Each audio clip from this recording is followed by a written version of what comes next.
You could be having a tough Friday, but unfortunately not as tough as Troy Fautanu, who went down today to end the week of practice. Broderick Jones broke that news, which we'll just start there real fast. I get it that reporters got to ask questions and players are going to answer, and Broderick Jones has always been a very respectful, straightforward guy.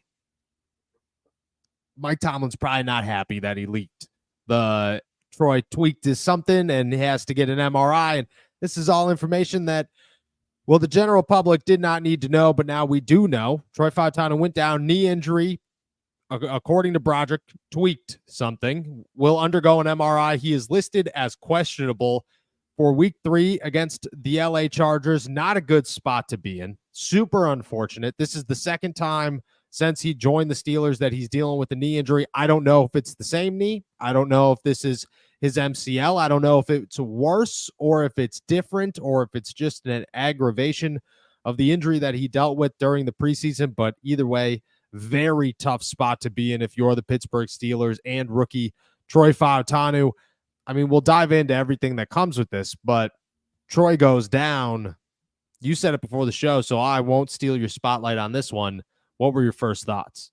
Yeah, my first thoughts, and I had completely forgotten about it until one of the listeners on Twitter kind of linked back to a story from around draft time about the Steelers not being concerned about Troy Fautanu's injury red flags that had popped up during the pre-draft process. I forgot that these had existed. Now, again, not saying that this is something that is related to that, but it is just something that in the back of my head, you make the connection, pre-draft issues. It's the reason that some people believed he fell as far as he did to the Pittsburgh Steelers. The Steelers say they weren't concerned. And now this is the second time that we've seen him injure the knee, come back, and then injure potentially the knee once again. So it is concerning a little bit, but again, you can't draw conclusions until you hear about everything that's happened, but that is certainly the connection that I made in my head. It might be nothing, it might be something, but that's the one thing and the first thing I thought of.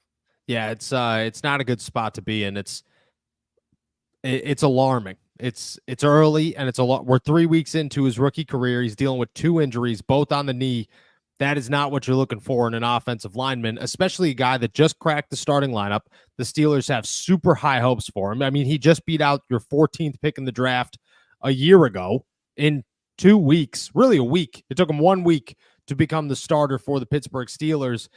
And now he's back on the injury report with the knee injury. We don't know how serious it is. If he misses significant time, you got to start thinking, okay, what are the long-term effects of this? Is this just the beginning? On the other side of this, what are those red flags? Because that's important to ask is what are those red flags? Are those red flags Juju Smith-Schuster, his knee is a ticking time bomb? Or are his red flags, he has some knee stuff and you should probably clean up the knee stuff? And maybe as a rookie, he's not going to be 100%. And there are things that you need to work on. But maybe as a sophomore, maybe as a second, maybe as a third-year guy, you can clean those things up in an offseason, and it won't limit him moving forward. It's more of a get in there and kind of dig around situation than this is going to be career-ending. I don't know what those red flags are. That's an important question to ask and have answered. But right now, this is not the best spot to be in if you're the Steelers, and certainly not a good spot to be in if you're Troy Fautanu. On the other side of this, you try to find some good news. The good news is, well, that redemption that Mike Tomlin wanted to really screw Broderick Jones with, he's going to get it on Sunday. Chances are he's going to start at right tackle. He gets one more shot to say, hey, look, I'm going to come out here and these struggles are going to go away and I'm ready to do this. And hey, Monday morning, we might have to talk about whether or not Broderick Jones or Troy Fautanu should be starting at tackle, or really if Broderick Jones could bump his way over to the left side if Troy becomes healthy sooner rather than later and kick Dan Moore out of this, because that's what we're looking at. That is the opportunity that is presented to us if Broderick Jones starts on Sunday. If he stinks, this conversation is pointless. And you put him back on the bench, and when Troy's back, who cares? It's football season, and we've teamed up with DraftKings. Right now, you can get involved in even more action with DraftKings Pick6, a brand new way to play daily fantasy sports. And the best part, all new customers who play $5 will get $50 in Pick6 credits. All you have to do is download the DraftKings Pick6 app now. Sign up with our code ALLSTEELERS and get kicking. Only on DraftKings Pick6. the crown is yours. Getting started is simple. Just download the DraftKings Pick6 app and sign up with our code ALLSTEELERS. From there, just pick at least 2 players and choose if they'll have more or less of a stat. Lock them in and compete against others for a shot at a huge cash prize. Download the DraftKings Pick6 app now and sign up with our code ALLSTEELERS only on DraftKings Pick6. The crown is yours. If he's fantastic, the Steelers just got an opportunity to say, maybe it's time. Maybe a conversation that we already had scheduled for a year from now, that we were very certain was going to happen a year from now, happens now because Broderick gets one more shot and he gets a little push. You know, he gets that kind of kick in the butt to say, you got to do this right now. You can't be messing around anymore. And maybe that's what he needed to kind of take that step forward. We'll see. Massive news for the Steelers. Like if Troy's not out there, the Steelers might get lucky because we're about to talk about Justin Herbert and they might get lucky and Justin Herbert might not play. And look at Easton Stick. He's got a cool name and I'm sure he's a good dude, but he's 0-4 as a starting quarterback. The Raiders scored 107 points against the guy.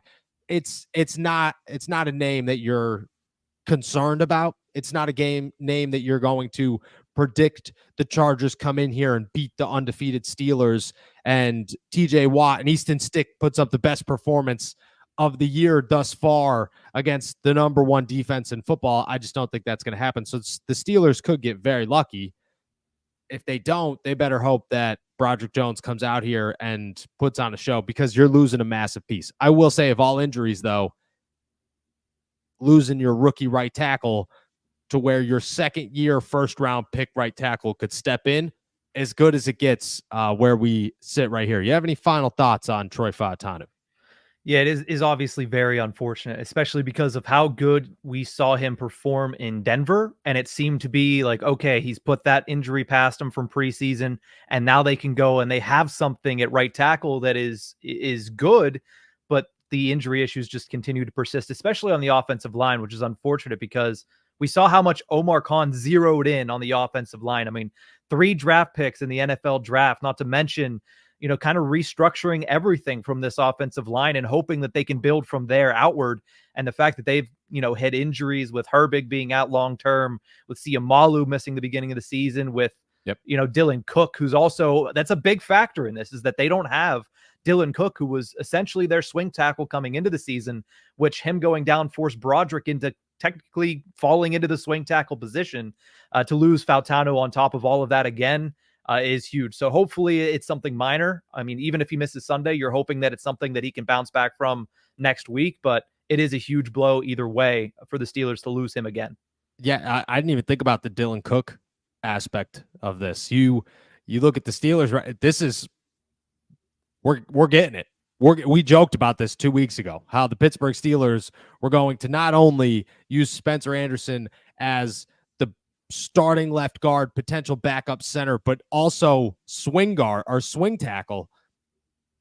Here we are. We're here. That is what the Pittsburgh Steelers are looking at. They might call up a John LeGlue from the practice squad, but man, you got to think Spencer Anderson's playing a massive role this week if Troy Fautanu can't go. And I would imagine Troy Fautanu is not going to go. If he got hurt today, he's got to undergo an MRI. Chances are he's not feeling 100% or anywhere close by Sunday. And that's the name you're not going to risk. You're not going to risk the guy who has 2 knee injuries 3 weeks into the season when you have an easy backup. If you were in a tougher spot, I get it, but they're not really in a tougher spot when it comes to Troy Fautanu. We'll have more updates hopefully by Sunday, but right now where we stand, I have a hard time believing he's going to play. Massive blow for the Steelers, and it leads to a boatload of questions moving forward. The future of the Pittsburgh Steelers offensive line is certainly in question right now, and they are dealing with injury after injury and just to the worst pieces that they could possibly deal with where we sit right now.